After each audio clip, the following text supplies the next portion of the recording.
Hello and welcome to Basement Fodder, the only podcast that you're currently listening to. My name's Todd. I'm Dave. As always, live from the segmental basement of doom. It's like mini basement of doom. Right between Dave's LARP weapons and the box where the cat shit. Sandwich, nestled, if you will, between these two things. Yeah, I'm by the LARP weapons. He's by the shit box. Broken down, rusted out shit box. Anywho. How many podcasts can you listen to that has a quote from Coneheads in it? It's true. It's because most of these motherfuckers don't know Coneheads. I don't think most of the people listening to the show were born when Coneheads came out. So makes me sad. My girlfriend was 3 years old. She'd fucking kill you. She was. It's true. She should fucking kill you. That reminds me of that fucking that day at one of my old jobs. We were all cracking jokes and doing stuff, and I made there's something about Mary reference. And the fucking this one kid, no, like some people do, but the one main kid basically just like deadpan stared at me and stuff. Was like, what the shit was that? And I was like, something about Mary. And he was like, I don't know what that is. We did the math. He was 7 years old when that movie came out, and I'm like, I saw that in the theater when you weren't old enough to. When Ben Stiller was relevant, this kid was 7 years Yeah, I was like, oh, for fuck's sake. God damn it. I think I was 19 when that came out. Yeah. And then, of course, like, Facebook loves to do that shit, too. They're like, ooh, look at these alternative songs that turned 20 in the year 2017. I was like, fuck you, alright? Like, it's all like Fiona Apple, Criminal, The Verve, all that shit. Yeah. I was like, now you're an old lady, and you're probably even more fucking creepy I live on a street corner. Now you are a meth addict instead of looking like a meth addict. Out there with a cup, fucking changing it. I've been a poor girl. Like bad decisions. I've heard about Fiona Apple in so long. She's probably terrible. She's probably fine. We're just like assuming that anybody from that time period no longer has a career or money. I just assumed she was like like Scott Stapp from Creed. Yeah, she's like living out of a Motel 6 now. She's probably like bunkered up with Scott Stapp. In there with Scott Stapp writing his brand new hit. Like, I just bought some fucking gum shield. God,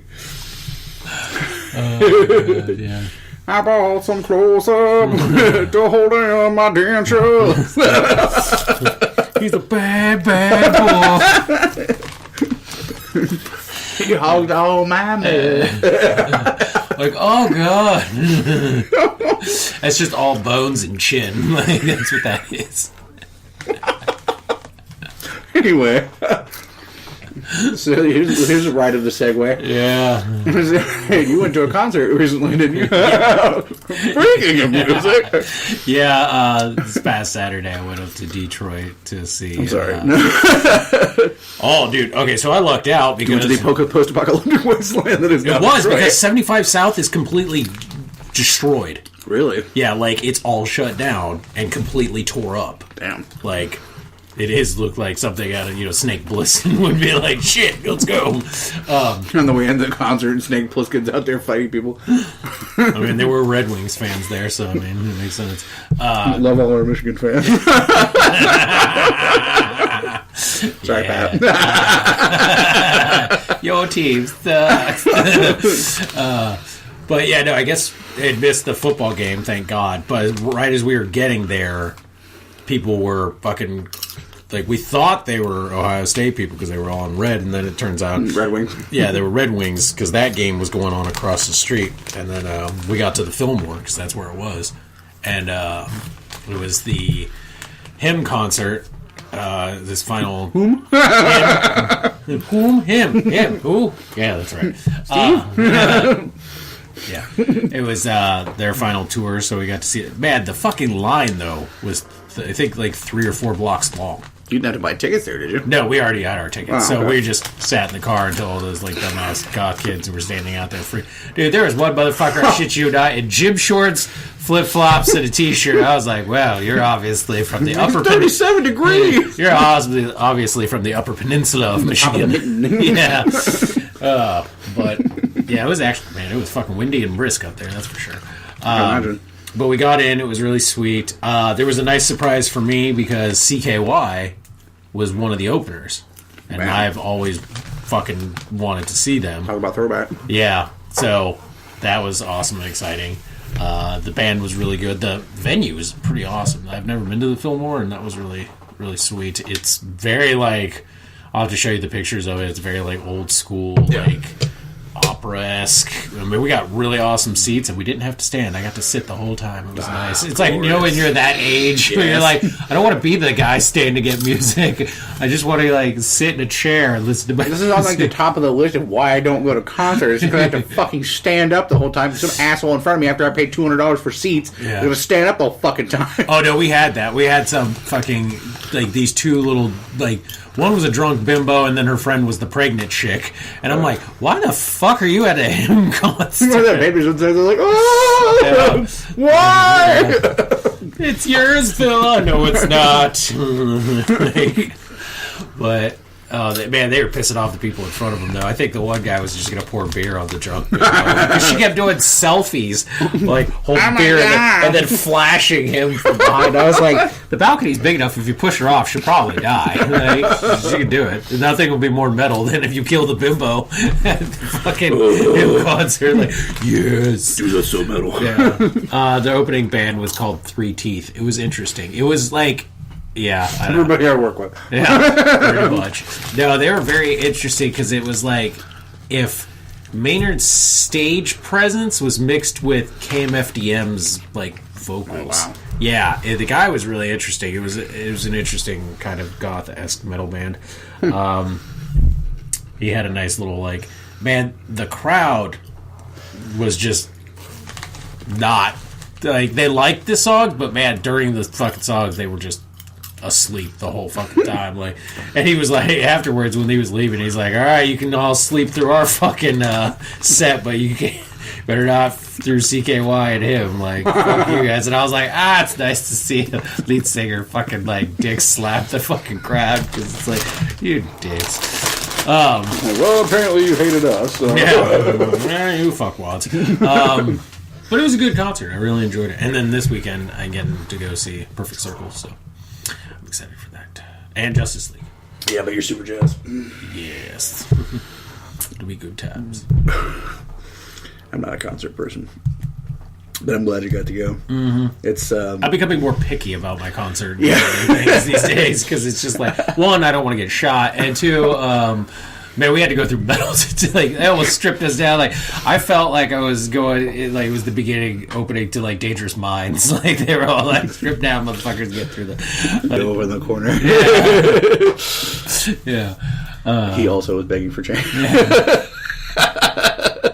All night long. Actually, I'm pretty sure he was one of the security guards that patted me down. So, yeah. That was good.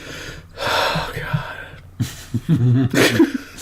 Shit, yes, we made Fiona Apple and Coolio references in less than 15 minutes. It was like, I love the 90s. I'm like quoting Coneheads. We're talking about Fiona Apple and fucking Creed. That's right, only half the audience will actually know what the fuck we're talking about. Coolio. What's a Coolio? Dangerous Minds. I don't know what that is. What's a dangerous mind?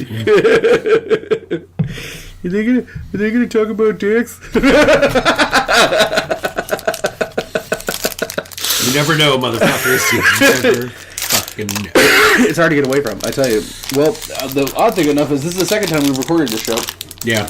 Although this is completely different than what we were talking about the first time. Yeah. But the reason is that our microphone crapped out. Oh, yeah. And we didn't know until we recorded the entire show. It was so fucking weird to hear. I edited the show. I go to edit the show, and I'm like, the interest music plays as normal. No, you motherfucker. Like, that's what the audio sounded that's what like. So, motherfucker. No such luck on that one. So we actually went out to the Best Buy, and I was like, I have this one microphone that I'd looked at before that's about $70 or so, that we could totally get that. We got there, and to be honest, it looked sort of like a weird, vibrating egg that you would put inside of someone. And it looked kind of with flimsy. A spreader feature, you know, with a pair of anguish kind of spreading action.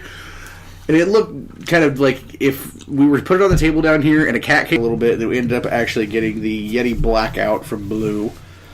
And, man, what a difference. Like, we recorded a little test audio, and it sounds fucking amazing. Mm-hmm. I'm hoping that it translates well out to this, but... And this thing is substantial. Like, when I say that this is heavy, it is fucking... Like, it has a big Like, if a cat tries to knock it off, it's most likely going to fall on the cat and break its neck. Well, here's hoping. One of them, at least. Only on the fat one. Actually, no, the fat one, it'll just bounce back off. It'll be like, you know what, those fucking old people commercials... Help, I fallen and I can't get up. No, I'm only down. Fat. Can't do nothing. We're not sure what happened. One of them either shit or like an airball on the floor. It looked like something that comes out of both ends had fused together. See, kids, you didn't have to wait too long for poop humor. Yeah, poo-poo.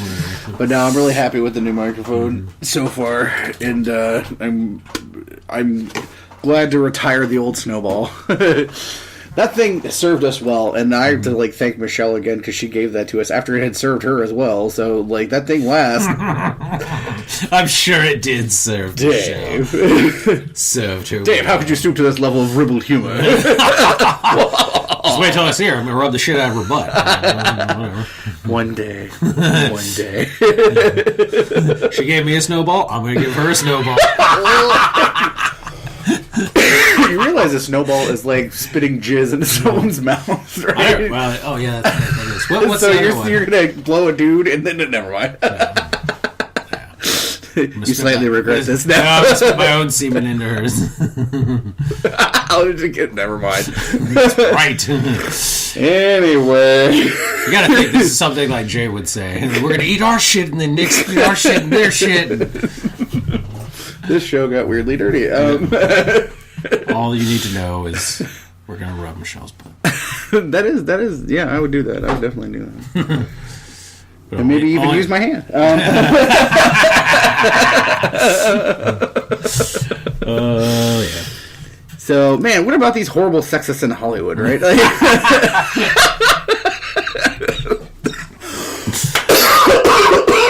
Oh, I'm dying. Died. You have to realize that we had an entire segment about this on the show that wasn't to be. Yeah. And I'm not going to go back through all of it. I just will say that it does sort of dip into our world now.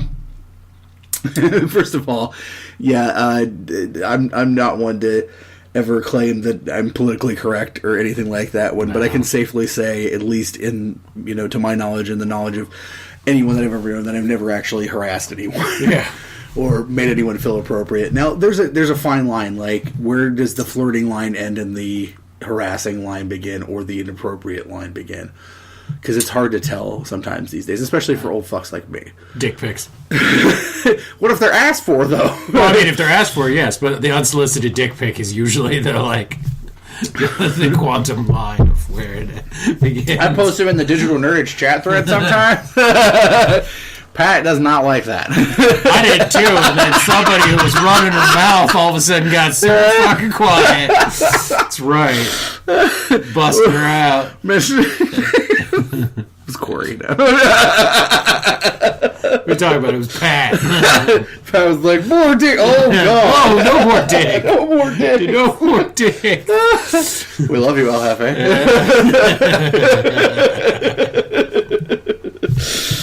But no, it has gotten to a weird level. And it has crossed over into the world of comics to the extent of that Andrew Kreisberg, right? I believe so. Yeah, it's Kreisberg. Yeah. The executive producer of Arrow and Flash and Supergirl, Supergirl and Legends has been accused of sexual harassment. Yeah, and so much to the point that he's been removed. He's been suspended. Which was interesting because I don't know to what degree it it's happened. But what was it? Apparently, Amel, Gustin, pretty much all of them speak out about the Kreisberg allegations. I think I want to say that it's like important to not convict people without proof. Yeah, that's one of the things that it's like you have to find out all the information, because like it's getting really crazy. Yeah. Also, what was it? Let me see. DC Group editor Eddie Berganza suspended following new allegation about sexual harassment too. So I mean, both in show and in comic, it's becoming a thing. This is a thing. Honestly, sexual harassment is nothing new. Mm-hmm. It's been around, for years, and before there was even a name for it, especially before there was a name for it. It doesn't shock me on some of these folks that have come out, like, Harvey Weinstein. There's been rumors about that for years. Yeah. But even there's been things said about Affleck, and there's been things said about Alec Baldwin, and Alec Baldwin has even said himself, like, hey, I'm not innocent of any of this shit. Like, I've not been a great person to women for many years, and I'm trying to be better, Yeah. And even, like, Jeremy Piven recently was accused by some actress that was on Entourage, I think. Yeah. And he wrote an interesting statement, and one of the things that he was talking about in there was that, like, because of how horrible this is, and because of everything that's happened, people are very quick to act without any sort of proof. Yeah. And, like, how do you prove that you didn't do something? Yeah. Like, what is his name? Danny Masterson is right now also being accused by like 4 different girls, and there was a petition to like shut down his show, the one on Netflix, which this stuff has been popped up before, where it's like people like with the Spacey thing, they wanted the entire show canceled, and it's like you have to be careful, because that's not just hurting that actor, that's hurting everyone that's on that show, so it's like they're trying to take that to that next level, and it's and they're trying to do it before proof has even been acquired and stuff. I mean, and it's like, this is people's livelihoods, and their reputations, so you want to make sure. I'm not saying that people shouldn't do it. I'm just saying if it gets brought up and it's going to happen, then due diligence needs to be done. No, absolutely. And if they are pieces of shit, then they're pieces of shit, and because as scandals like these, this is the ripe time when all the crazies come out of the woodwork. Yeah, and they think like, "Hey, I'm gonna get me some money." Yeah, because that's the other thing is like a lot of these things can turn into like settlements and stuff. Now, this is women on men, men on women, doesn't matter. Like we're not saying just like women are gold diggers or anything like that. I'm saying anybody.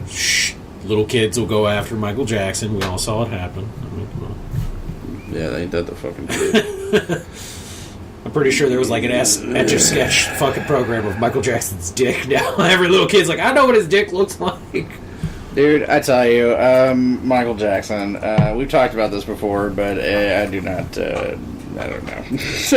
But anyway, so, yeah, a lot of more and more. Somebody joked around about the theory of now that there's 2 theories. One's that Hugh Hefner was a wizard holding a force field back, and now that he's dead, all the motherfuckers are getting busted. And then the other jokey theory is that fucking Carrie Fisher's coming back from the dead to fuck motherfuckers like up. You'll all pay motherfuckers, like she's finally getting her revenge and shit. So, I mean, here's the thing, and if you were a person who's done this, then you need to pay for what you've done. You know what? You need to be outed, you know, to some extent. Yeah. But then also, I feel like there's a part of me that also thinks, like, how responsible can you be for actions that happened 40 years ago or some shit like that? Like, do you, like, okay, so, like, in the case of Spacey, like, okay, yeah, you're still responsible because you're a fucking pedophile. Like, you're an accused pedophile at this point. Like, it's not like, oh, I came onto a guy at a bar. No. There's plenty of those, too. Yeah. It's, I tried to seduce a 14-year-old. Okay, yeah, there's no statute of limitations on that to me. Yeah. But then, like, one that I heard about, like, somebody else was like, oh, in 1985, he hit on me. Ooh. Yeah, like... what? I mean, like, if you want an apology, then why don't you ask for an apology?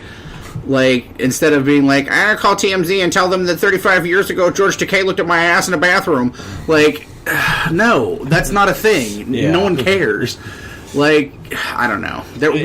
Where does it end? Is the thing, and that's where things are getting crazy now, because it's like a lot of names are coming out. Yeah, a lot of that stuff happening really quick, and people are kind of just jumping on it, being like, yeah, and even like Kreisberg's been suspended. Yeah.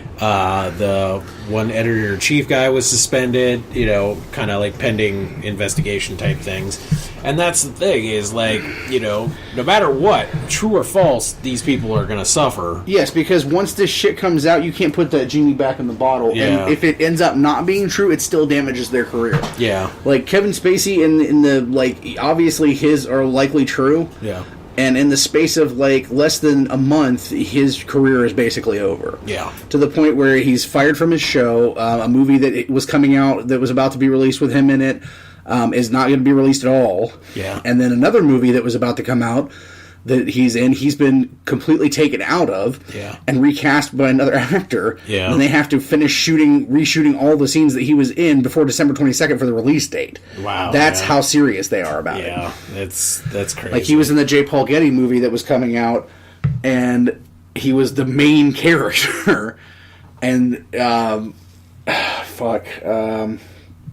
Ridley Scott was like, nope. And then called Christopher Plummer and was like, hey, do you want this part? We're cutting him out of the movie, and we want you to reshoot it. Yeah.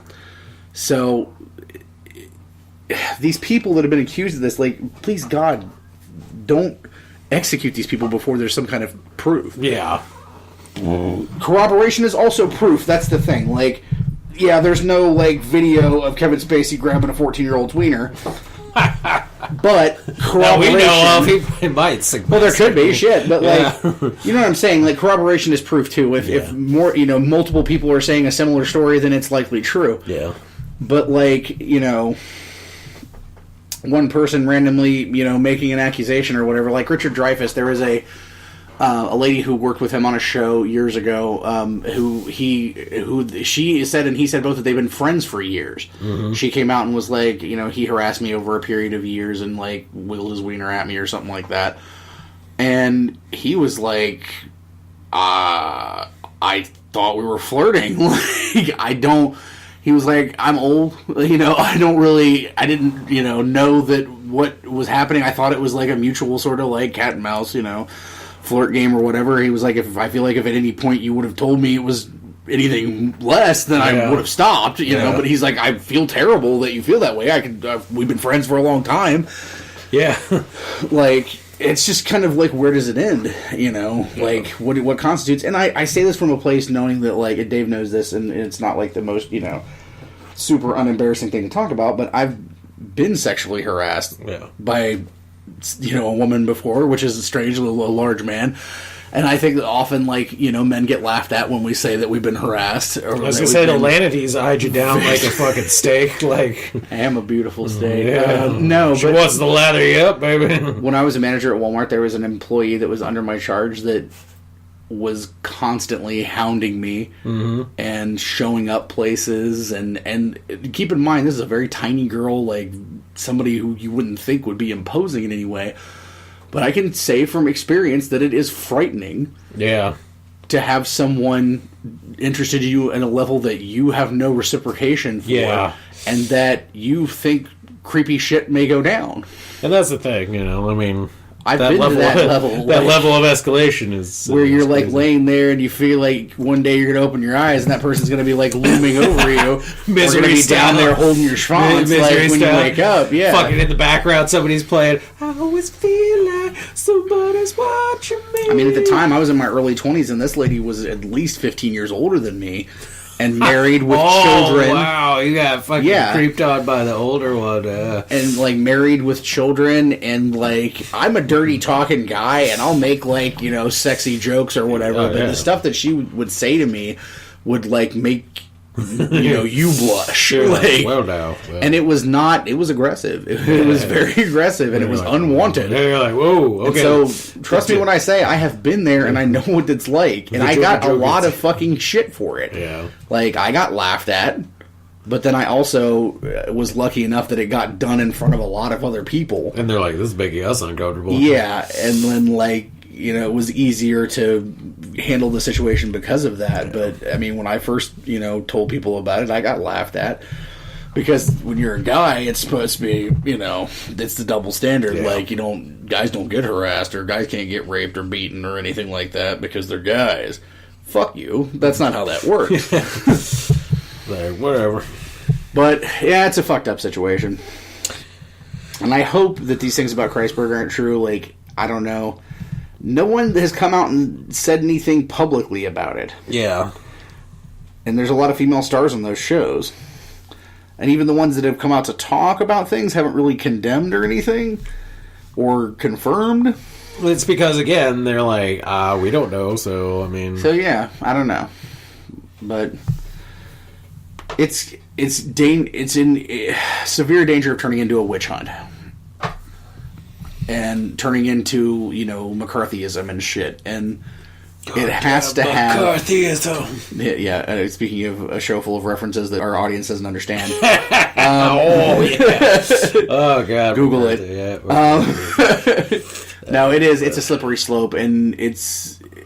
I feel terrible for these women. With tears. I honestly do. Yep. But I also am afraid for our culture in a respect, too. Yeah. But that is what it is. Let's talk about something that's not really fucking serious. Let's talk about Thor. Yeah, because nothing's serious in that fucking movie. Nothing's fucking serious in that movie. All right, so Thor's been out for a while now. It's second week at number 1 at the box office. Mm-hmm. Dave and I did get to see it opening week, but again, we didn't. We already reviewed this, but the show was dead. So, I've never seen 3 movies in the same series be so completely tonally different. Yeah, like they're 3 different genres. Yeah. The first movie is very much like almost a Shakespearean sword and sorcery kind of fantasy movie. The second movie is very dark, almost to the level of being like sci-fi horror almost because of some of the dark parts of it. Very ominous type stuff, very dark tone, very serious. Yeah. And then this is like a National Lampoon movie. Yeah, like slapstick sci-fi comedy. National Lampoon's Thor and Hulk Vacation. Woo! Holiday Row. Yeah, it was... Fuck, man. I've never seen 2... They literally took 2 of the most powerful characters in that universe and turned them into one fucking giant joke. Now, I will say this, though. It's a good movie. No, it's a fun movie. It's a lot of fun. It's a fun movie. You will enjoy it. You will shovel fucking mounds of popcorn into your face. Movie, yeah. You know, you will have big, epic fights and funnies and all that stuff. But the problem is it's good. I expected great. And I got good. You know? Yeah. I kind of got let down. Like, you took my favorite character and your favorite and character mine, and one of your favorite characters, and we were so excited for this. Like, we were at one point more excited for this than Justice League because, like, it's your favorite and my favorite buddy, like, movie or whatever. Like, this is it. But what it amounts to is, like, it's Guardians of the Galaxy, but take out, you know, them and put in Thor and Hulk, but not even Thor and Hulk. Put in, Dude Chris Hemsworth. Thor. Yeah. Put in Dude Bro Thor and put in... I don't even know how to describe that whole... Ruffalo. Like, I don't know. It's like Hemsworth and Ruffalo's Amazing Fantasy Voyage. Like, but not even Ruffalo. That's the other problem, too, is, like, I expected more Ruffalo, and what Ruffalo I got was very awkward. Awkward as shit. Like... It doesn't fit the tone of anything in the Avengers universe at all. Yeah. Like, it is exactly tonally the same as watching Guardians of the Galaxy, But Guardians of the Galaxy is not the same tonally as Avengers. Yeah. Like Avengers and Cap and all that stuff, it has a different tone. Like Avengers has a lighter tone, but it's still got serious in it. Yeah, and there's funny moments in it. Like there's good little one-lighters, here and there. Right. But I mean, this was like literally just laid on thick with the comedy. It was like an 80s buddy comedy. Like Yeah, like it literally was the 80s adventure comedy. Yeah. Like, you know. And, like, Chris Hemsworth, like, okay, Thor as an evolution of a character has just petered the fuck out. Because he went from, like, the first movie being this very much, like, man out of time, man out of place sort of thing on Earth, where he's, like, definitely Viking Thor for sure. Yeah. Like, barely smash glasses, broads, like, very that much kind of shit. Played that up. His second movie, still kind of that, but a little bit more modern. He'd been on Midgard a little bit more, kind of understood the world more. Avengers, same thing. Like, he understood a little bit more, but he still had that Thor presence. Yeah. And then with this, it's like, it's just Chris Hemsworth. Like, it's not... It's like, we saw Chris Hemsworth be funny in other stuff, and we like him funny, so let's just let him be funny and not really be Thor at all. Yeah. There's only about 2 or 3 moments in the whole thing that I would say he actually comes off as Thor. Yeah. And that's not good for a Thor movie. Like, there's... And even in the one scene, like, obviously spoilers bound, but, like, if you haven't seen it by now, I'm surprised anyway, if you're a comic fan. Yeah. But there's the scene when he first comes back to Asgard, and, he finds Loki parading as Odin there, where Loki's watching this play about his death, which is hilarious, and I'm not gonna lie, it is fucking hilarious. The funny stuff is funny. Great cameos in there. Yeah. Sam Neill as Odin, and Matt Damon as Loki, and the older Hemsworth brother. Is it older or younger? Yeah, no, it's the younger one is Luke, right? No, Liam. Liam's the younger one. Luke is the one this was. Oh, okay. Luke is the one that's on Westworld with Anthony Hopkins. Yeah. So he was playing Thor. So that was a lot of fun. But then, like, is when he's talking to Loki and as Odin, and he's trying to get him to reveal himself. And he throws the hammer, and is basically like, the hammer's going to come back to my hand no matter what's in front of it. Yeah, and he just holds on to the back of Odin's That's actually head. lifted directly from a comic. Yeah. So that's really cool, and he seemed like Thor, and he had Thor presence there. He's fighting creatures at the beginning of the very beginning of the movie. It seems like when the action happens, like when there's just no comedy, it's straight action. That's when you get your glimpses of Thor, But other than that, it's like fucking chuckles, fucking. Once that haircut happens, there's no semblance of Thor back in this movie. Yeah, that's the other thing too, man. When that fucking haircut happens, it literally, he went from like Thor to dude bro Thor. Yeah. And it was like, what the fuck? There's just like, if you watch these 3 movies, you would not know they were connected. Like, you would think there were like 3 reboots or something. The Doctor Strange stuff was cool. Yeah. That also felt very much like a Thor Yeah. and Loki and stuff, and was really good. The Anthony Hopkins shit was fucking... Yeah, I gotta tell you, Yeah, man, like, bad. I love Anthony Hopkins as an actor, but he definitely phoned this one in. Yeah. You could tell it was the tell he didn't want to be it was there. the Force Awakens Han Solo performance. It Yeah. was the like, I came back so you could kill me. yeah, like that's what this is, And the sad thing in it is seeing him out of the Odin armor. It just completely deteriorates. Just destroys that illusion altogether. Yeah, you're like, oh my god, like literally look like an aged ass fucking Hannibal. His Lecter. best piece of acting in it is when it's Loki pretending to be him. Yeah. Like, that's Anthony Hopkins' best piece. Yeah, When he's just being Odin, not great. it's not. It's very much one of those, like, I don't know. The Asgard stuff to me was disappointing because it was like they basically just got through it as quick as they could. Mm-hmm. I loved Carl Urban. He was amazing. Scourge, yeah. But he didn't get a lot to do, but he packed as much as he could into that small thing that they gave him to do, basically. Yeah. It was a great character, good character evolution for the amount of time he was in there and stuff like that. But, again, Marvel problem. Hey, we have a villain. Hey, let's kill it off as soon as we fucking can. Yeah. Like, I have the same problem with Hela is, like, Kate Blanchett's fucking amazing, and the first time I've ever found her attractive. Hot. Extremely sexy, but Yeah. she has precious little to do other than that cool trick where she turns her hair into her horns. Like, she's a badass fight. Okay, yeah. And this is the other thing that fucking pissed me off and stuff. Yeah, we get it. She's like fucking a badass. Mm-hmm. But I mean, they laid waste to fucking so many characters to prove that she's this badass. Like, spoilers again, all 3 members of the Warriors 3 get fucking killed. 2 of them, fucking Volstagg and was it Vandal or Fandral get fucking just immediately hoed the like, fuck out in the movie for less than 10 seconds. Hoed the fuck out. And you're talking like Ray Stevens and Zach Levy, who are really good actors. Yeah. Did really great with these characters last time. Why would you even bother bringing them back? Yeah, If this is what you're going to do. Just voted it. Hogan got the best fight scene out of them.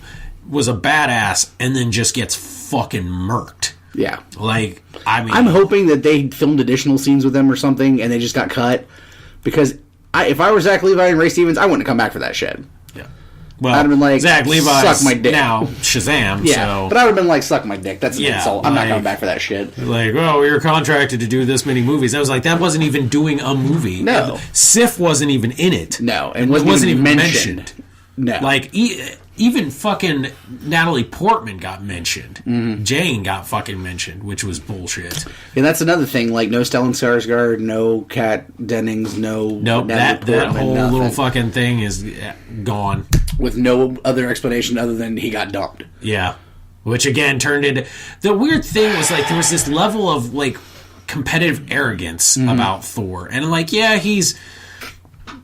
those things, but it was to that like fraternity level, like that, like him and Hulk, him and Loki, him and basically anybody that even fucking remotely kind of said a cross word about him and stuff. He was like, no, I'm not. Flex. Oh, look at my muscles. Muscles. Funny dude. comment. I don't know. Like Valkyrie. I like the chick who played her a lot. Yeah. I don't remember her name off the top of my head. Tessa. Yeah. Tessa Thompson. Tessa Thompson, yeah. She's great. Yeah. But her character is a cliche. It's that, strong chick, cliche, like, I'm running from my past, like, I'm a loner with a heart of gold, kind of shit. Like, I stumble. Man. That was funny. They pissed me off with her the first scene she shows up because Valkyrie is a fucking badass. Mm-hmm. And what's the first thing they do? They have her literally stumble fuck out of her spaceship only to fall face first in trash. Like, it was disappointing as fuck. And they're like, haha, that's funny. You thought it was going to be all serious and badass, and then we made her fucking like, oops. We made her some stumbling drunk moron. Yeah, and I'm like, what the fuck, dude? Like, we made her Star-Lord with, Asgardian tattoos and boobs. Like, that's essentially what they did. It was like, take Star-Lord's personality and give her Gamora's like physical like skill set and stuff, and then that was it. That's they're like, oh, okay, that's great. And then they decided to take like elements of the Hela story from Thor, and then Ragnarok, elements of the Ragnarok story, and then elements of Planet Hulk. And mishmash them together into this big thing or whatever. But the thing is that they pissed on both stories in doing it. Yeah. Especially Planet Hulk, which like was my only chance really, I think, to get a good Hulk movie was for them to do that. And I knew they never would. And when I saw this, I was like, okay, well, they're going to do it this way. Like, they're going to do Planet Hulk, but call it Thor. Like, essentially.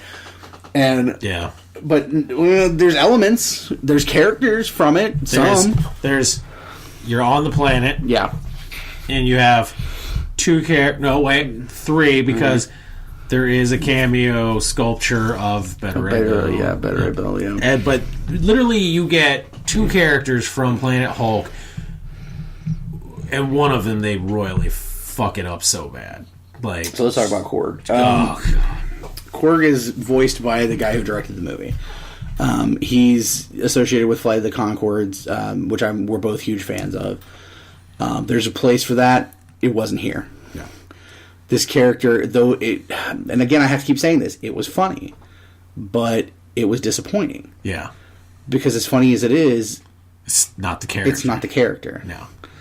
Let's make the big, angry, rock guy a little soft-spoken New Zealander. Who says funny but slightly awkward stuff. Yeah. And they didn't even make him as big as the other fucking guys. He was tinier and blue and never fights, uses a gun once and stuff, but never that same character that you got from Planet Hulk, that fucking epic character. Nope. Meek's in it. Yeah, he's basically a sight gag. Yeah, he's just a thing. Let's talk about Jeff Goldblum. I'm pretty sure Jeff Goldblum didn't know he was in this movie. I love Jeff Goldblum. And if you're super into Jeff Goldbluming, he Jeff Goldblumed all over this fucking screen. He fucking Channinged all over their tables. Yeah, I mean, that motherfucker is like... They literally are like, okay, we're just going to put a camera in front of him and just film whatever he fucking does. And that's kind of what happened. Like, there isn't much of a character there. It's basically just Goldblum. Especially considering the character he's playing. Yeah. Totally not even a semblance of the same character. Dude. So... And I don't know what the fuck they decided to do with Ruffalo. This is one of the things, like, it was cool to see Hulk talk and Hulk have, like, a personality character, all that. That was great. But when it came to the Ruffalo stuff, this was like, unnervingly uncomfortable. Because there was something completely off about it. I wonder, like, if Ruffalo even wanted to be in this. Because, like, he even came off as kind of like, I don't want to be here. Yeah, like he was phoning it in, too, and shit. Yeah, I don't know. I don't know what the hell they were thinking on this one. Like, there's a lot of script writing choices that I just don't understand in this movie. And then, like, ultimately, like, one of the reviews I read of it kind of sums it up for me. It's like, it's a lot of fun to watch and completely forgettable. It is. And it is. Like...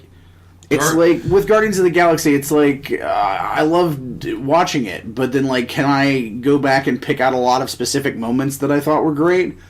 Good movies with great things in them. Yeah. But that's about it. Yeah. Like, it was great to see Heimdall get to,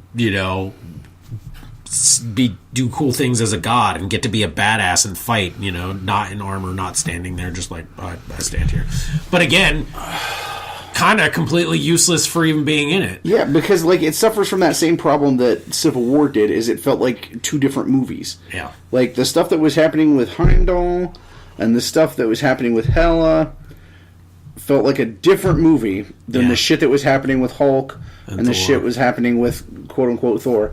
It did. It felt like two different things, because the stuff with Heimdall was, like, more serious, and, like, there was some gravitas going on in Asgardian, and it's like, oh, fuck, yeah, that's interesting. Let's watch a movie about that. Yeah. Like, but nope. Instead of fucking National Lampoon's Hulk and, Thor get blitzed, like, I don't fucking know. That was the thing. It was like, okay, so Heimdall, Hell, Scourge, all of that stuff, even the Warriors 3, that was a Thor movie to me. Yeah. But then once Thor and, like, Hulk were on... Like, once they got to Sakaar, it was a Guardians of the Galaxy movie. Yeah. It did not feel like a Thor movie at all. It felt straight up like Gunn had just came in and was like, all right, cool. Yeah, they're like, well, we made a lot of money on them Guardians of the Galaxy movies, and that last Thor movie everybody thought was really, overly serious and maybe a little too dark, so why don't we just jizz some big, like, Kirby paint all over this? Yeah, pretty much. Because there was a lot of elements, like, I'll give it this, there was a lot of elements of, like, classic Kirby Thor. Yeah. Because, like, a lot of these creatures and stuff that you saw on Sakaar and a lot of the guard uniforms and stuff is very much Jack Kirby influenced. Very bright, and I applaud that. Yeah. Because I love Kirby. Yeah.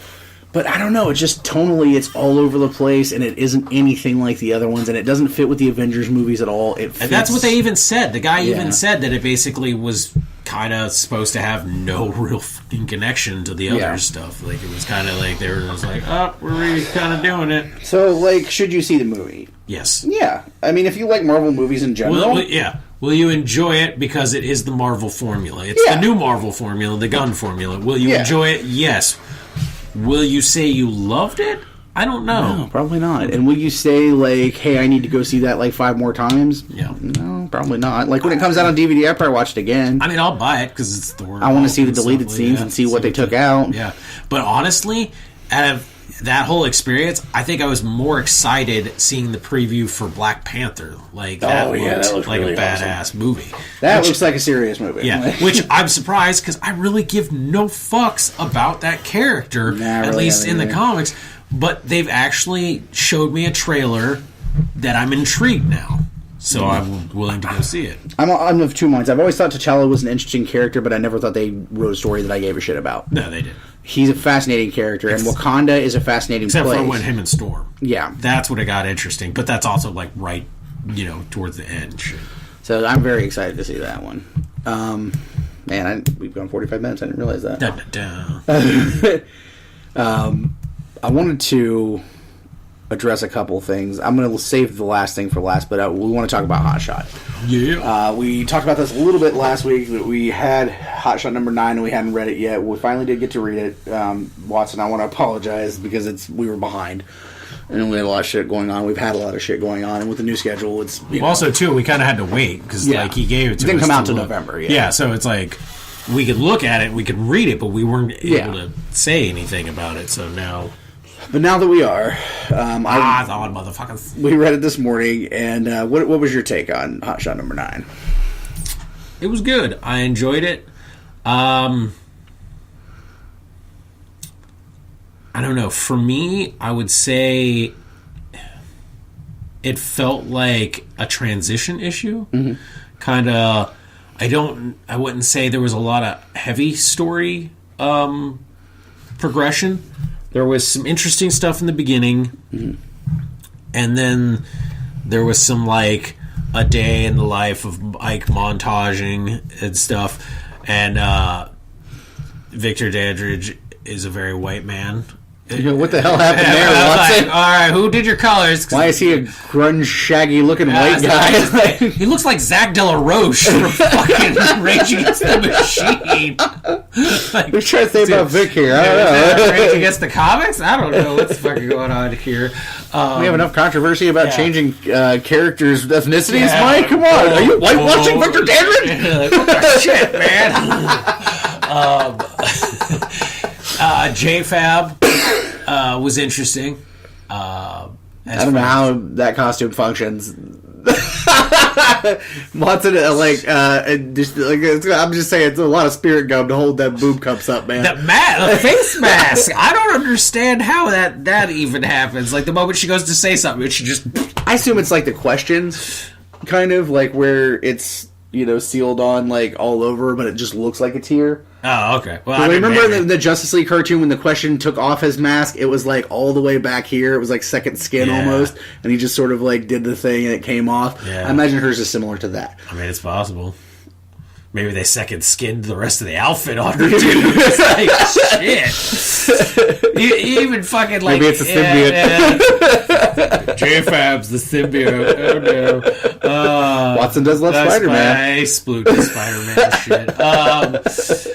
But, I mean, it was even funny because even Hotshot in the book is like, don't look. Damn, man, yeah, no, shit, can't. Don't. If you want to see Hotshot awkwardly trying to hide a boner, like... in a spandex onesie.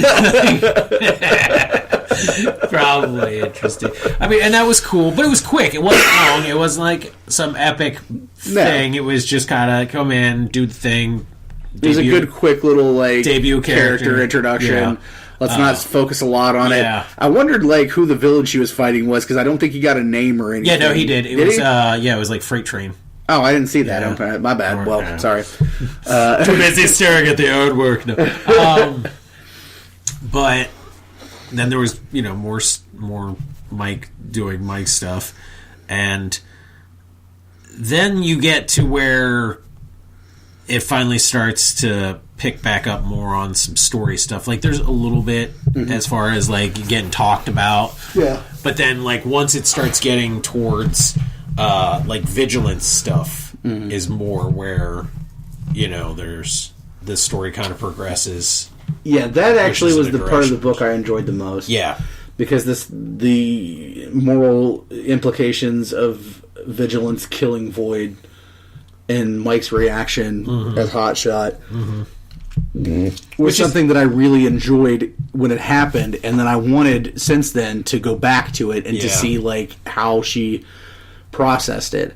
Yeah, because it's interesting because like she's like equivalent of fucking like she's the bigger hero, like out of the two of them, and when that happened, man, he fucking like chastised the shit out of her, like went off and stuff. And it's like, and spoilers, of course, like, and she appreciated that he did that. Like when you get to their conversation in this one, it means something. It's got pathos, and this is a thing that Watson does well when he blocks out panels.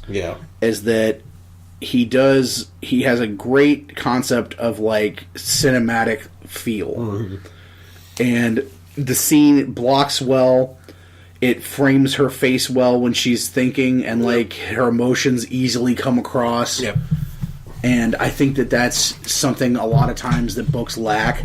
Is like a lot of times the images are too static, and it's hard to do a static image with emotion that reads. And Watson can do that, and that's impressive to me. It is, because it's like it usually ends up like the rest of the story's going that way, and then there's that static pose in the comic that really abruptly kind of kills that mood, like the tone, and then you have to kind of like they spend the next bunch of panels trying to get back into that feeling, and it's like right, which is I understand that it's hard. It is hard to convey in a 2D sort of world, you know, what you're doing.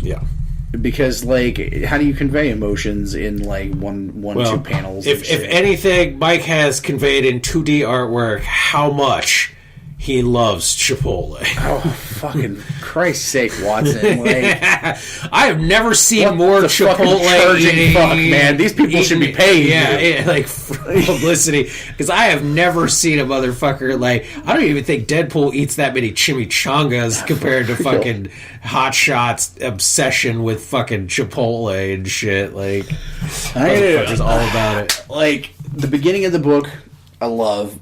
There's this fascinating new character that comes out of here. And everybody is like, and you're going to read it and be like, who is this motherfucker? I want to know more about this shit.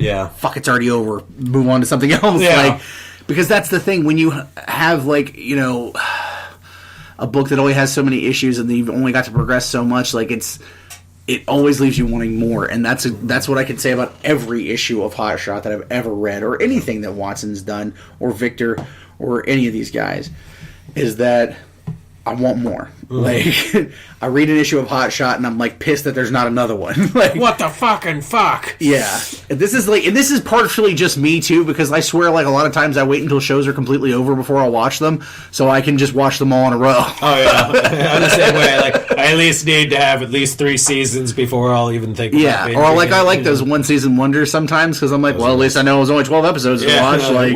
Like I just finished the American Crime Story OJ trial season, and it's only 10 episodes. And it's fucking brilliant. And like it's completely contained story, which I enjoy, and like amazing performances. Like, it's like that's shit they make for me. You know, like, yes. But like this IT character, like, it's something I need to know more about. And it's all building. It's all building to crossovers. Like, to see that there's going to be crossovers into Victor's world, and, you know, with Dirk's Kickstarter happening, seeing that, like, there's going to be a crossover between Victor's world and Dirk's world, and Watson's going to be drawing it. Like, these are things that excite me. These are things that, as an indie fan, I want to see, and I'm excited and, like, jazzed and fucking pumped up to see. Reading this book, it's like, this is a character that I've watched and known and loved from issue 1 all the way through. We know him already. We know what he's going through. We know his struggle. We know that he's just, you know, broken up with his girlfriend. Mike does a good job of touching on every little point like that, you know, giving us a little update on that, showing us things from her perspective, showing us things from Mike's perspective. But it's an interesting combination of a story, because it's like, you've got that beginning that's interesting. It's a catch-up. Yeah. Like, they do a little catch-up, they do a little transitioning, and then they do a little bit of story progression. Yeah. You know, it's got, like, all the bits of it. It's just, you know, like, boom, boom, boom, boom. Hit it. And it gets you excited for things to come. It is. You know that there's big things coming. It is, but it's one of those things where it was like, for me, Yeah. I wish there was a little bit more, because it was like one of those. I would have read 9 if I had 10. Yeah. Like, had all the way up to 8, read 9 into 10. Yeah. Not having 10 and reading 9, I'm like, you motherfucker. I'm just annoyed that I don't have 10. Yeah, because it's like, you got me. Like, you know, there. It's not a standalone issue. No, it doesn't have to be a standalone story like some, you know, issues of comics have had. This is very much, this is progressing a story, you know, it's transitioning things. So Which there's nothing wrong with that, because like when you're telling an overarching story, you're going to have issues that are going to be all support. Yeah. And that's kind of what this is. It's a lot of support for what's going to happen. Yeah. It's a ramp, as it were. Like, it's the on-ramp. Comics are like, especially when they're, again, like with an overarching story like this, they're like a roller coaster. There's like the uphills, and you hit that peak, and then there's back in the valley when you're building up again and going back up. You know what I mean? And so this is one of those like in the valley building back up kind of issues.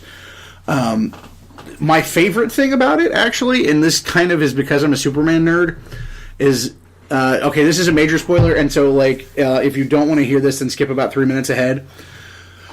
But at the end of the issue, we find out Void is not dead. Yeah. And there's a moment that shows him like locked in the bottom of the government facility and shit, and he's laughing, and it reminds me very much of when they caught Doomsday and they strapped him to that fucking chunk of rock and tossed his ass out into space, and then they show that scene where he's laughing in space. Yeah. That's what this reminded me of. Yeah. This destroying, all-consuming, fucking hellish character that you think is dead is not dead. Yeah. And, like, something that, like, his supposed death, like, put a strain on Vigilance and Hotshot's relationship in a respect. Yeah. But then what's the implication that he's not dead, and that does she know? Yeah. Is my question.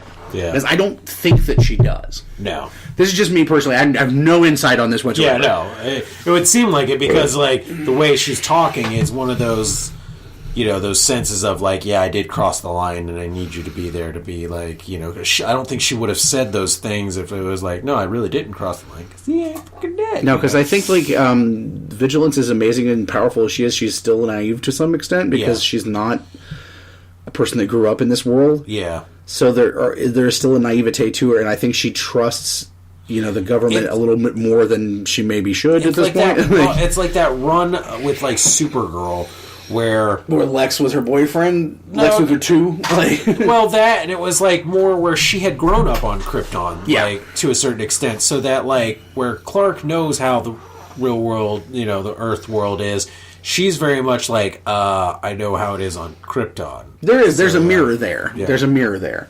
Because, like, there's a mirror between the Clark and Kara relationship, and there's a mirror there between Vigilance and Hotshot's relationship. Because Mike is the hero that's grew up here, and he's been there, and he knows how the world works. And Vigilance is this amazingly powerful creature that is almost childlike in some respect, because she doesn't understand how the world works exactly. So this is a fascinating thing. I also want to point out the random possible Ren McKenzie fucking cameo that was in there. It was not named Ren, but some... Oh, we're talking about the Batman v Superman argument. Ratman, gentleman. The super gentleman and stuff like that, where he's like, bah! The Ren but not Ren, the large, muscular man with a mohawk. So Ren but not Ren. Who's just like verbally threatening. Like, I was half expecting us to pop somewhere in there, like, because this is very cameo heavy, you know. But it was like the beginning and the end are like bookends to further and then continue. Yeah, and then the middle is Micah's Hotshot. Yeah, pretty much. Yeah. Oh, and I don't trust that Remington motherfucker. No, no. Alliteration is a thing, and that's a possible Lex Luthor. Oh, fuck yeah! And, you know, he's a Lex Luthor Maxwell Lord motherfucker. Like, nope. But overall, I give it high marks. I'm very excited for the continuation of the story. There's so much great stuff coming out of Freestyle Komics, and I'm so fucking excited to see it. And I hope that everybody checks it out. You can check out Mr. Watson on The Art of Mike Watson, I believe on Facebook and Twitter. And his number one media source, Facebook Live. Fucking Facebook Live. Yeah. Yes, if you've ever seen a Facebook Live video, you probably saw Mike. Yeah, it was probably Mike's. That's probably your first introduction to Facebook Live. Mike Watson. But check out Freestyle Komics with a K on Facebook, too. And I'm sure I'm going to tag Mike in the post for this, so he'll Facebook Live something about it. Something about it, baby. Yeah, Mike, why don't you Facebook Live about me, baby? What the I thought you loved me. What the fucking fuck, man? Where's the love? Yeah. I should Facebook Live right fucking now just to spite you. Yeah. Where the hell is my phone? We're just going to start Facebook Living about you not Facebook Living us, motherfucker. Oh, but I definitely recommend it. Now I want to talk about something that's not fun. Yeah, that was the fun part. Okay, so now, if you love ranting, and you know that we love doing it, or, well, we're good at it, it's in the genetics. It's the thing. It's a thing. It's a thing. That's about to happen. But this is not necessarily going to be a fun rant. This is going to be kind of an angrier rant, I believe. With some seriousness about it. So, if you were expecting a fun rant, I'm sorry, kids. You can fuck off. But so, if you guys are that was fun. I don't really want to hear something serious. This is probably going to be the end of the show for you guys, and I hope you enjoyed it. And all right. All right. So, for the rest of you that are still listening, here's where we're going to get into something a little bit serious that has to concern about our scene or our lovely area of comics. So here's the thing. Comics. I'm going to say I'm not going to mention names because he's going to say that. Okay, I'm going to say that because if you know what's going on, then you know, and if you don't, you're not going to. But the points still are valid no matter what, if the names are involved or not. Yep. The names were changed to protect certain blah blah blah. So you guys know characters. that we're a part of this Ohio and Michigan and the surrounding area indie community very tightly. These guys are our friends. These guys are our contemporaries, our colleagues, our mentors in getting into the cons.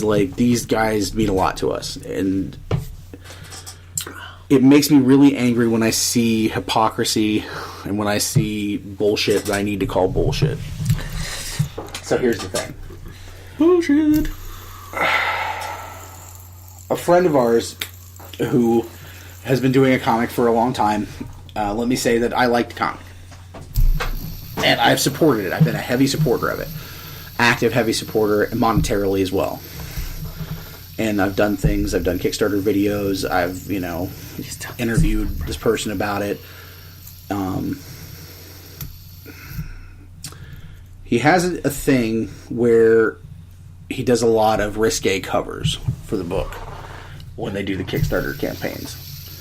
And the book itself has nothing to do with anything risque whatsoever. Let me make this very clear. If you read this book is a fantasy sword and sorcery sort of, more akin to something along the lines of Lord of the Rings or something like that than anything that's it's more Lord of the Rings than Game of Thrones. But if you were to look at the covers, you would say Game of Thrones because it's there's a lot of boobering going on. You'd say Xenoscope. You would say, yeah, you kind of would. No heavy disrespecting Xenoscope, but you guys make tit books. So there is an argument to be, given that the cats are trying to kill each other upstairs. But anyway, fuck them up. There's an argument to be given that this is going to sell books, which it does. But my question is, at what cost?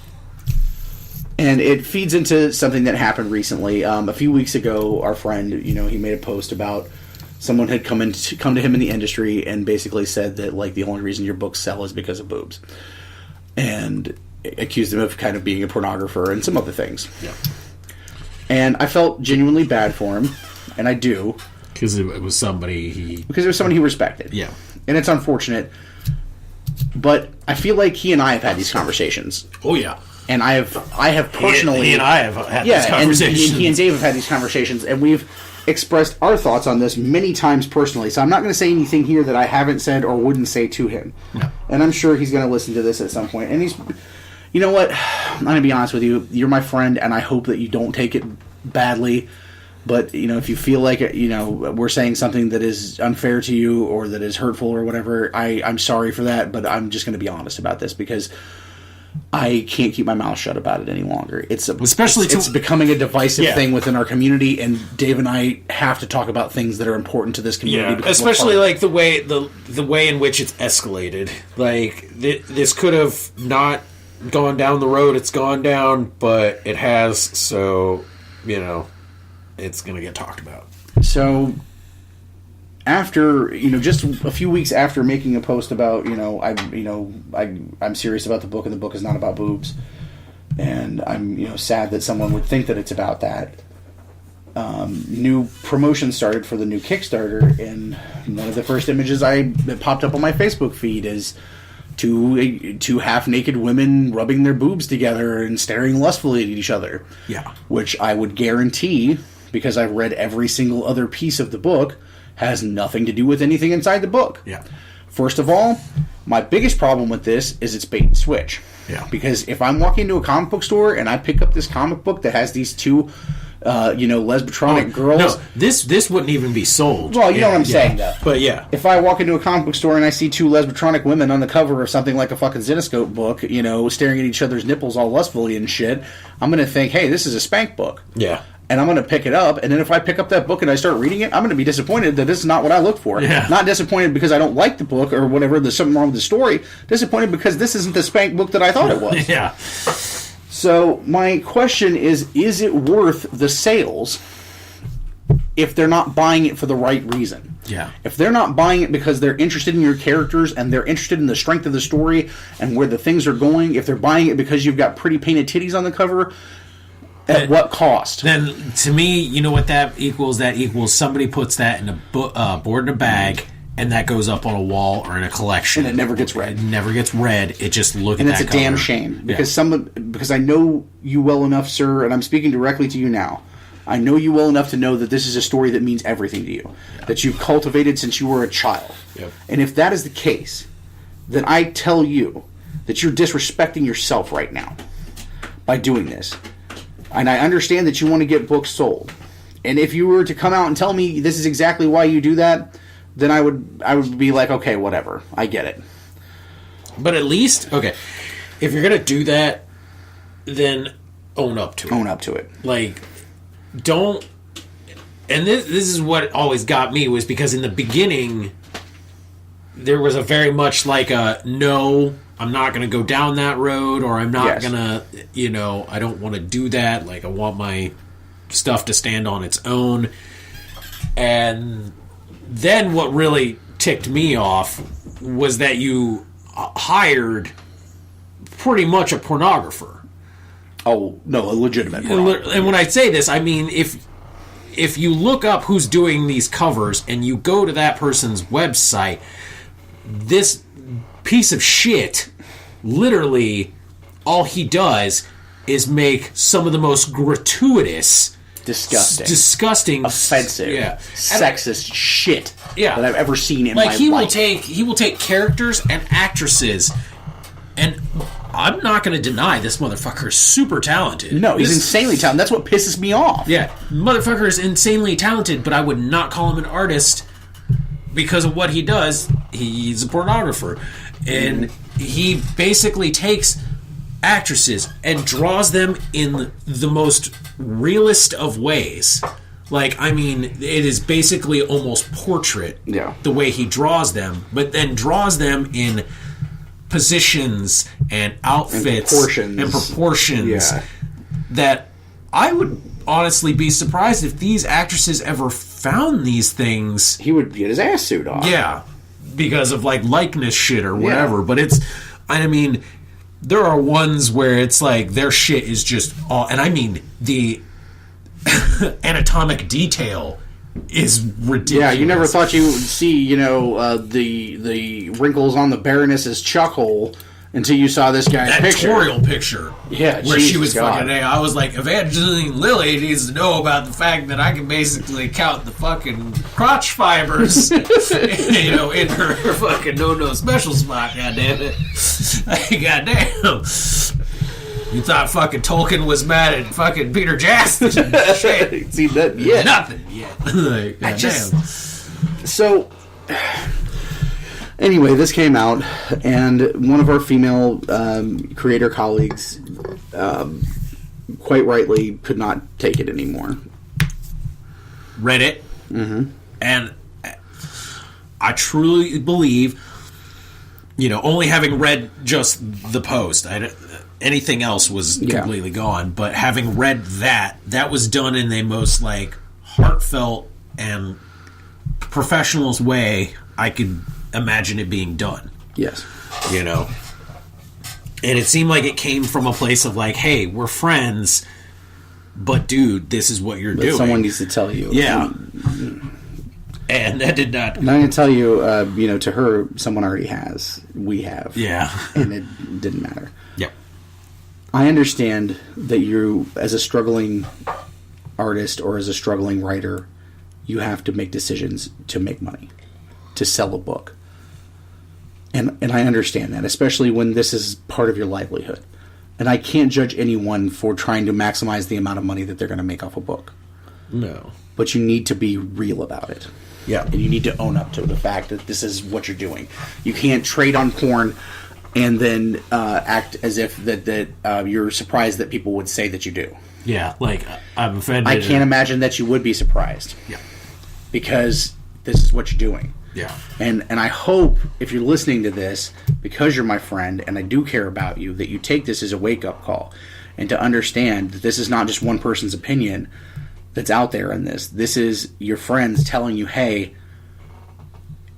you're not realizing this, I guess. Yeah. But you're trading on pornographic images to sell your book when your book has nothing to do with porn. And even for me, at least, I just, if you're going to do it, it's your book. Own it, man. Own it. Just, at least don't try and deny it. Don't try and act offended when people call you out on it. Yeah, you can't do don't that. try and, fight tooth and nail that, this is what the fan base wants and stuff like that. Something had to have been shown, had to have been done for them to see that this is something they could have possibly gotten. Yeah. And that's how this road went, got down this way.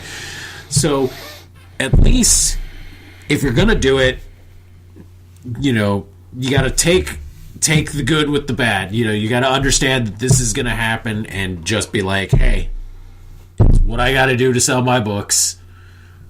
Don't get, super pissy when people are like, hey, this is what your book is, and then you being like, no, Yeah.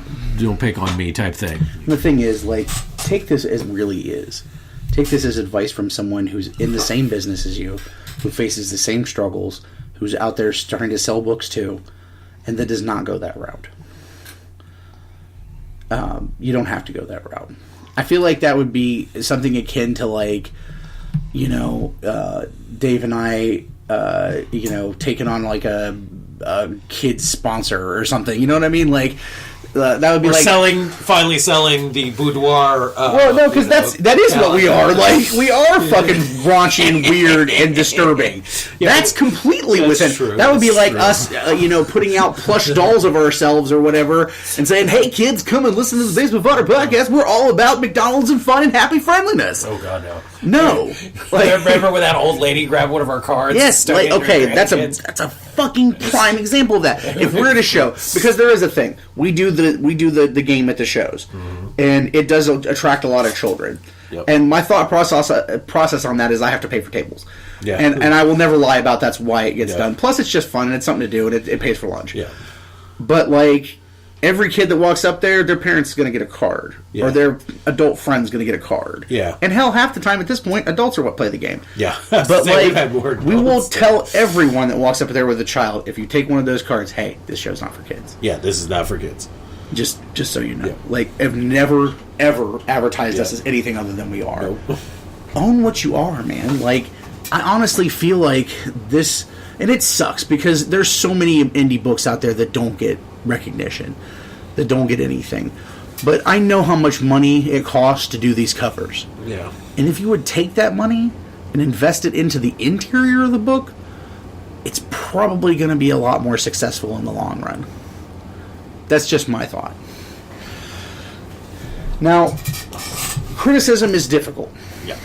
We know this. We've been criticized before.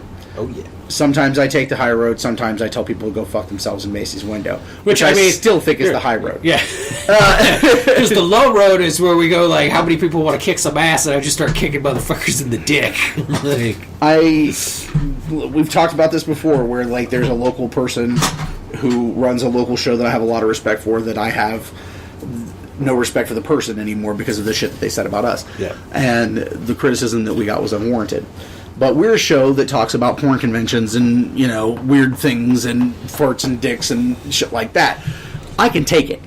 Yeah. But it's all about how you react to something. And I don't know exactly everything that happened, I'll say, because when you work third shift, yeah, you miss a lot of shit. Yeah, the world goes on without. And so, you. like, I legit woke up with, like, 85 messages on my phone when about this situation. So it's not as if this is not something in the community that people are talking about. Because if they weren't talking about it, people wouldn't be sending me messages going, are you guys going to talk about this? Are you going to talk about this? Like, do you see what the hell's going on? Obviously, people in our community are up in arms about this, and it's causing some level of divisiveness because there are people that are taking sides, which really none need to be taken. Like, I don't know. I don't know exactly what got deleted because I have heard story that some responses and other parts of posts got deleted. Yeah. I don't know. I can't substantiate that because you can't see deleted posts, obviously. But I did see a post, you know, from the person in question talking about some other things that I feel like are unrelated, but the timing and the tone of the post makes me think that this was some sort of weird retaliation. Yeah.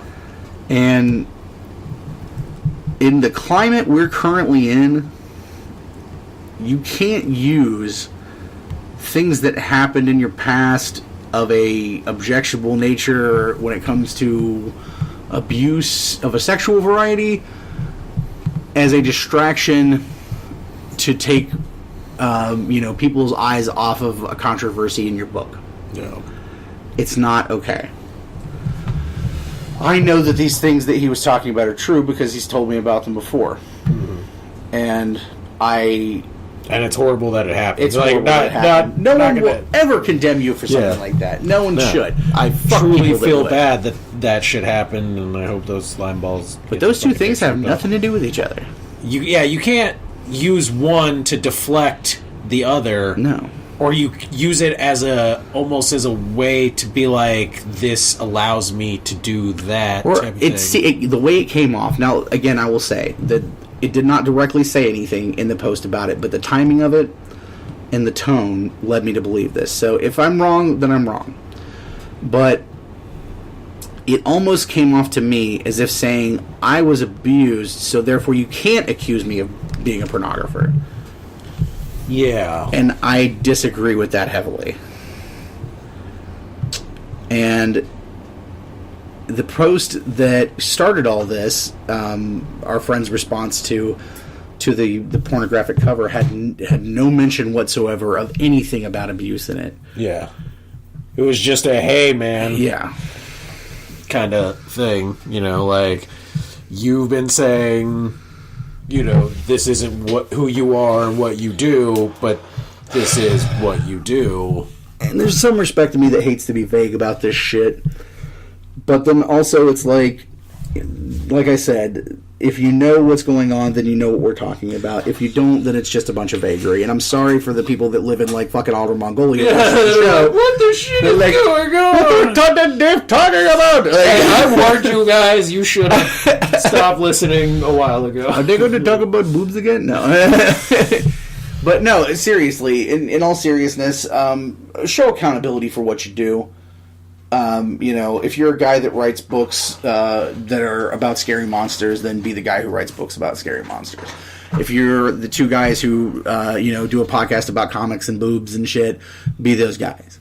I'm so that guy. I'm so that guy. So that guy. And if you're a person that writes a book that's a fantasy book that has substance and that you put meaning into and that you love with all your heart and believe in and shit, and put titties on the cover, then be that guy. Don't be the guy who puts boobs on the cover to sell. But if you are going to be the guy that puts boobs, fucking own that. I know that my book is not exactly the curb appeal kind of book, so let's put some boobs on the cover.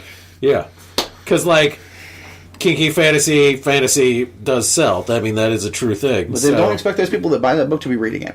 Yeah, because or don't expect us not to be like, hey, dude.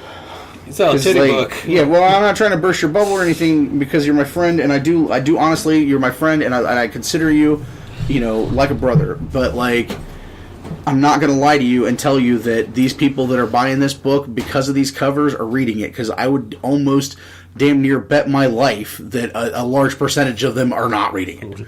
Now, we're just saying the ones who buy those covers. Yes. Now, the ones that buy the other covers. Yeah, the ones that are your diehards, I know for a fact you've got real fans. Yeah. Because I've sat next to you at a convention, and I've seen people come up and say, hey, man, when's a new book coming out? Yeah. Fuck, I love this thing that happened in this, in the second issue. Not man, that titty on that cover was great. Those are your fans. But those motherfuckers that come up there to that table, and they pick up that fucking Dark Lord of Pornos fucking pinup that you had out there, and they're like, oh man, look at them sweet painted nipples and shit. Those people aren't reading your book, and they don't care about your book. They care about weird cartoon porn, and that's just fucking disturbing. Those are those guys that have those full-size fucking waifu pillows or whatever. The ones where it's the anime girl. Waifu pillow. Yeah, fucking yeah. Those that guy's gonna go home and rub his dick on that print, is what I'm saying. He's not going to read your comic. Your beautiful artwork's going to be staring unknowingly at old creepy guy Johnson as he's breathing heavily. And the other side of that coin is that some people are going to walk up to that table and instantly be put off by that. Yeah. And instantly be like, well, that's not the book I want to read. Yeah. Even if it might be a book you would want to read. Yeah. Because, if there was this great, awesome book about, fucking horror and steampunk cool shit or whatever that you and I would love, but we walked up and there was, a Zenoscope cover on it, we're not going to pick it up. Actually, this sounds shitty, and I'll go ahead and say, the moment I see Zenoscope on the cover, I instantly lose. Yeah, because I'll be I'll see something, I'm like, man, that looks sweet. And then I pick it up, and they're like, it's a Zenoscope. And I was like, yeah, I'm cool. I'm good. Yeah. Because, honest to God, I know what I'm getting. Yeah. And I hate... You know what? That sucks, because, we have friends that have done work for Zenoscope, and I hate to keep shitting on Zenoscope, but, they're the example I'm okay with it. I'm okay with when I think of boob books, because that's what they put out. Yeah. Anyway, this is not an indictment of Zenoscope tonight. Yep. But, it is what it is, man. Come to terms with what you do and be honest about it. That's all I'm saying. Yep. I think that's all we've got to say this week. Yeah. Since we're at about an hour and a half at this point. Yeah. The last half hour is the rant. We should put that on there. Let's go ahead and wrap it up. It's chilling time. Yep. If you like what you hear this week on the Basement Fodder Podcast, you can always find us on our website, thebasementofdoom.wordpress.com, or our network home of digitalnerdage.com. You can find us on Twitter and Instagram at Basement Fodder. You can also find us on Facebook under a myriad of things, which I've repeated in every episode since the beginning of time. So let's just say, if you want to talk to me, it's Todd Dave. If you want to talk to Dave, it's Dave Basement of Doom. And you can also find us on Spreaker and iTunes as well. And that's going to wrap it up for this week. As always, from the Basement of Doom, I'm Todd. I'm Dave. And until next time, the basement door is closed, and please don't unfriend me because we talked about this. Bye-bye. Later, bitches.